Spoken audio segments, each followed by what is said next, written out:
அந்த வானத்தை போல மனம் படைச்ச மன்னவனே,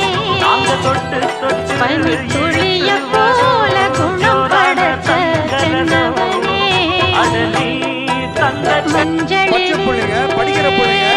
ஒரு அந்த மண்ணுக்கும் சம்பந்தம் உண்டுன்னு சொன்னது அது மன்னவன் வானத்தை போல மனம் படைச்ச மன்னவனே, பனி துளிய போல குணம் படைச்ச தென்னவனே. தலைவராக இருந்தாரோ அதற்கு எத்தனை வருஷம் ஆனாலும் எங்க அண்ணன் தான் மாத்து சத்தியத்தையோ தருமத்தையோ காத்திருக்கும் எங்க தருமமே எல்லாம் உடருவோம் உன்னோட புன் சிரிப்பு